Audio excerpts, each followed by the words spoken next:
This property reverts to blood family now. Pack your bags and get out.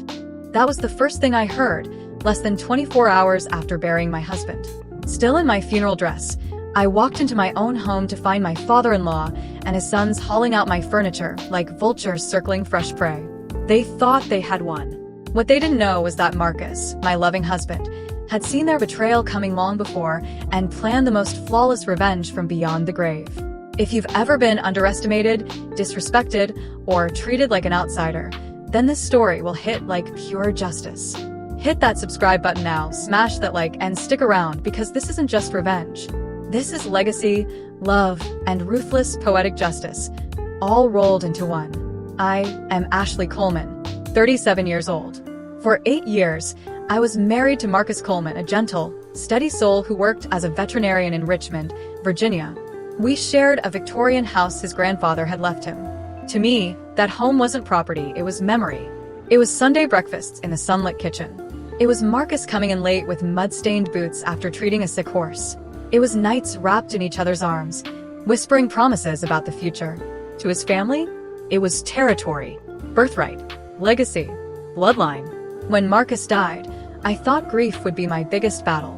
But I hadn't yet realized the real fight was about to begin, with his own flesh and blood. The morning after burying my husband, still numb and wrapped in grief, I walked into our house. My house. The locks had been changed. My father-in-law Raymond, stoic, weathered, and smug, stood in the living room like a general commanding his soldiers. His sons Gerald and Timothy carried out furniture and stacked boxes on the porch, tossing aside photo albums, my wedding pictures, my life. Family property. That was his phrase, said with the kind of absolute certainty only ignorance can bring. To Raymond, my 8-year marriage to Marcus counted for nothing, because I wasn't blood. I felt my chest tighten. My hands shook, but my voice was calm. Cold steel. You have no right to be here. Raymond smirked. Oh, how he loved that smirk. His words sliced through me. Marcus is gone. You're not blood. Simple as that. 8 years of being treated as the outsider. 8 years of conversation pauses, of dinner seat rearrangements to push me to the far edge of their table. 8 years of hearing whispers about how Marcus could have done better. But this, looting my home while I was still grieving, this was their final cruelty. They didn't know that Marcus had already stripped them of power long ago, silently and methodically. From the very beginning, it was clear. The Colemans saw me as not our kind. I was a nurse, a woman who worked her way through school without a golden family name. Practical, Patricia, the matriarch, used to call me. The way she said it made it sound like a disease. When Marcus and I announced our engagement, Raymond's big concern wasn't happiness, but paperwork. The prenup. With an ice-cold stare across his desk, he told me, family property stays in the family bloodline. You're temporary. I smiled politely because Marcus kept squeezing my hand under the table. But inside, I was fuming.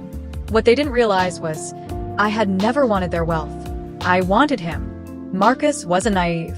He saw the way they treated me, even if he hoped it would change one day. He heard their words through the walls, his mother saying, "She's not family material, Marcus." And though his heart was soft, there was iron underneath. 3 months before he died, we attended a wedding where I overheard his family casually discussing what would happen when Marcus goes. They spoke like my future widowhood was an inevitable business transaction. They were already dividing the spoils. That night, I told him, and Marcus, my sweet, kind Marcus, grew harder in the eyes than I'd ever seen him. From that night, he revealed his secret weapon, the lawyer, the will, the titanic fortress of legal documentation he had been quietly building for years, all for me. Marcus had already changed the property to joint ownership with right of survivorship.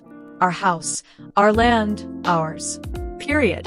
He had rewritten his will with lawyer Charles Peton, a top estate attorney in Richmond. Every asset, every account, every scrap of property was left to me. He included a no-contest clause so foolproof that if his family challenged it, they'd get nothing. And most devastating of all, he had written a letter, page after page documenting every slight, every cruel comment, every whispered assumption about me. It was notarized, legal, undeniable. It was emotional dynamite waiting to detonate in his family's faces. As Marcus withered under cancer's weight, the Colemans circled tighter. They dropped hints about the transition of property, Gerald whispered about changing locks even before Marcus's body was cold. Patricia condescendingly asked me where I planned to move afterward, as if my eviction was scheduled on the calendar. It was grotesque, like watching people set the stage for a play where I was nothing but a disposable extra. But I stayed silent, because Marcus had told me, let them dig their hole deeper. Every assumption will be their undoing. The morning I returned to my home and saw their trucks in the driveway, stacked with my belongings, I knew the stage was set. I called Charles, and within 20 minutes, his silver BMW pulled in. Raymond's smirk faltered for the first time. His eyes widened when he realized who Charles was, Richmond's most feared estate lawyer. Charles didn't even raise his voice. He calmly spread the documents across my kitchen table, the same table where the Colemans once refused to sit beside me. He read Marcus's will aloud. Every asset left to me. Every house. Every bank account. Even the veterinary practice, which Marcus had secretly bought out years prior. Raymond sputtered. Patricia gasped. Gerald slammed his fist into the table. That's impossible. And then came Marcus's letter. Charles began reading it out loud, line by line.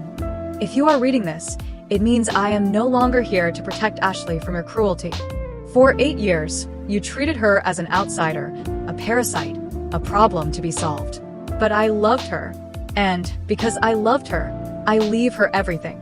Every brick of this house, every dollar in my accounts, every part of me that you thought you owned. She was always my family. Not you. Patricia's face drained of blood. Raymond's jaw worked like he was chewing broken glass. Gerald and Timothy looked stunned, small boys caught stealing candy. Then Charles delivered the dagger. And finally, there is a no contest clause. If you challenge this will in any way, you inherit nothing. 0. The Coleman empire crumbled in one afternoon. Within hours, they were forced to unload every box, every heirloom they had stolen, back into the house. They paid to change the locks back. They slunk away, speechless, defeated.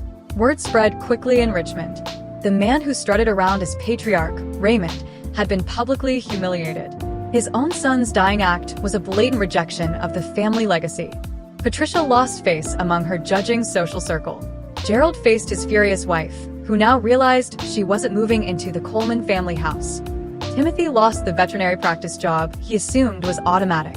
And I stood in that kitchen, surrounded by the belongings of my life with Marcus, holding his letter like a talisman. I realized the best revenge wasn't just the property or the money. It was Marcus's validation, proof that I mattered, that his love for me was louder than his family's cruelty. Love had defeated bloodline. Justice had defeated entitlement. And revenge wasn't just sweet. It tasted like survival, like peace. The scorn they fed me for 8 years became the rope that hung their pride. Marcus had turned every insult into ammunition and fired from beyond the grave. This isn't just a story about inheritance. It's about respect. About how love is proven not by words or lofty promises, but by action. Marcus's final gift wasn't wealth. It was making sure I would never again feel like a guest in my own home. And that, my friends, is revenge served immeasurably cold. Have you ever had someone underestimate you so badly it came back to destroy them? Share your story in the comments. I'd love to read them. Don't forget to smash that like if this poetic justice made your day, and subscribe for more stories where the underestimated rise and the arrogant fall.